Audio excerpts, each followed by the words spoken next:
esse parque, eles não tinham elefante no parque. Beleza. Aí então eles colocaram elefantes nesse parque. Tá. Como eles tinham recursos limitados, eles colocaram, em geral, fêmeas, isso na década de 70, fêmeas que já estavam prenhas e filhotes. Não colocaram machos adultos, porque os machos adultos são muito difíceis de transportar, são muito pesados.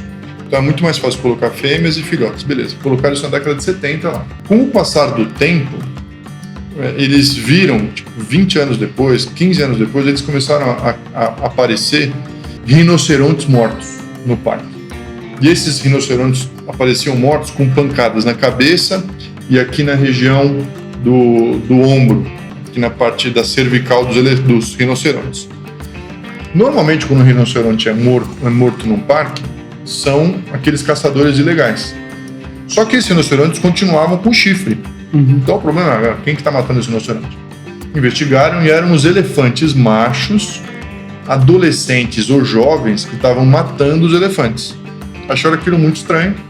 E aí então, o cara que era o ecologista ou que cuidava do parque, aventou duas possibilidades. Primeiro, fazer castração química desses elefantes, ou seja, diminuir o nível hormonal de testosterona deles. Isso ia encurtar ou tirar um período de uma excitação hormonal muito forte desses elefantes machos, que era quando eles matavam os rinocerontes. E a outra solução era um experimento, eles não sabiam se ia dar certo, trazer elefantes adultos para o parque, para ver se esses elefantes adultos iam equalizar os elefantes mais jovens. Na hora de escolher, cara, já é muito interessante que a gente entra num tema, inclusive, de resgate de paternidade, que é: o que é mais fácil? Você castrar um homem ou você ensinar um homem a lidar com a potência dele? Eles tomaram a decisão ali de trazer os elefantes mais velhos na expectativa de que eles ensinassem os mais jovens a lidar com a própria violência. Por quê? Porque se eles castrassem quimicamente os elefantes jovens que já estavam no parque, isso ia trazer outros efeitos, que esses elefantes mais jovens não iam se desenvolver como deveriam, porque ia ter menos testosterona, e a multiplicação também ia ser afetada, porque eles não iam reproduzir como deveria em função da falta de testosterona. Beleza.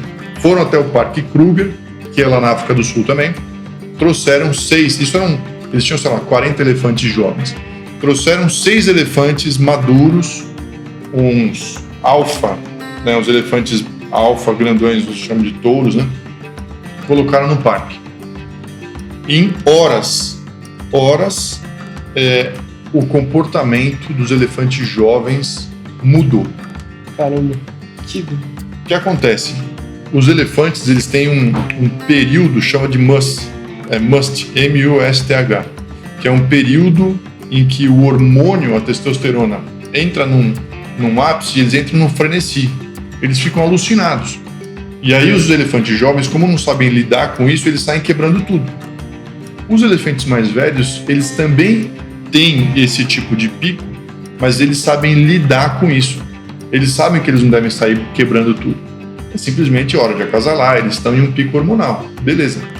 Quando eles colocaram os elefantes mais velhos junto com os jovens aprenderam com os mais velhos como lidar com aquele pico hormonal.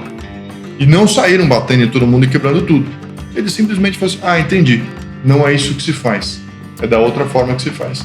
Então, quando você vê uma estatística de crianças sendo violentas ou de jovens estando presos, que obviamente geraram violência ou falta de educação, alguma coisa inadequada, é a ausência do homem mais velho, do elefante maduro, para falar para eles: cara, isso não se faz.